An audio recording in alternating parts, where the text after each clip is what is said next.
Kita lihat pada chat kalau ada soalan. Makna li kepada pun boleh ke? Setakat ini kita ambil dulu maksud li itu adalah bagi, untuk ataupun milik. Walaupun dalam terjemahan kita Quran ada yang dia akan gunakan terjemahan tu kepada. Kenapa digunakan terjemahan kepada? Sebab dia nak sesuaikan dengan ayat. Dia nak bagi ayat tu mudah untuk difahami.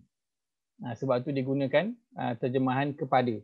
Tapi makna asal li adalah bagi, untuk dan juga milik. Saya tak masukkan kepada ataupun yang lain. Sebab apa? Takut kita bercampur. Kepada itu bukanlah makna asal dia. Tetapi dalam terjemahan letakkan sebab nak bagi ayat itu cantik dan mudah difahami. Sebab tu beza macam Tuan Fazrul sebut semalam. Kan bila kita baca, ada yang dalam terjemahan dia tak masukkan. Sebab apa? Sebab itu adalah pada masalah bahasa. Kan terjemahan nak bawa adalah makna ayat secara umum. Dia bukan nak cerita detail tentang ayat, dia nak bawa makna ayat secara umum. Yang orang baca, orang boleh faham makna ayat itu secara umum, ayat itu cerita tentang apa. Tapi yang kita sedang pelajari ini adalah kita nak melihat dari sudut bahasa yang lebih detail sikit daripada terjemahan. Nak lihat pada setiap perkataan tu. Maka kita akan jumpalah benda-benda macam ni. Maka untuk li, kita ambil dulu terjemahan dia adalah bagi, untuk dan juga milik. Baik, hatta kalau kita lihat pada terjemahan isti'azah, a'udzubillah, aku berlindung, bi itu terjemahan dia adalah dengan, aku berlindung dengan Allah. Tapi ada terjemahan dia letakkan apa? Aku berlindung kepada Allah. Kenapa dia letakkan kepada? Sebab lebih sesuai ayat itu. Aku berlindung kepada Allah. Berbanding dengan aku berlindung dengan Allah.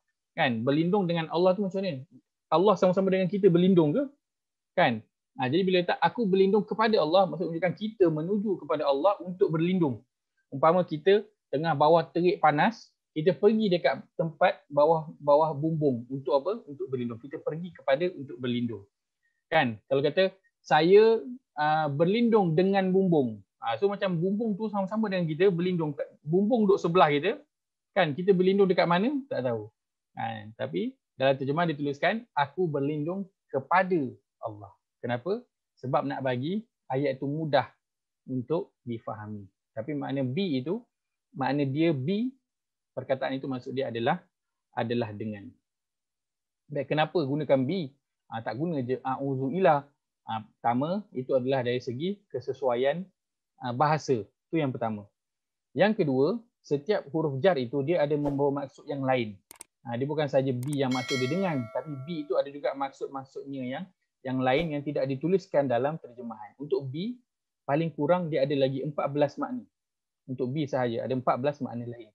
Tapi dalam terjemahan dia tuliskan dengan ataupun kepada supaya mudah untuk difahami. Huruf jar ini dia memainkan peranan yang penting dalam nak memahami perkataan. Saya beri contoh yang mungkin ustaz-ustaz pun selalu bagi contoh, kan? Contohnya perkataan apa? Perkataan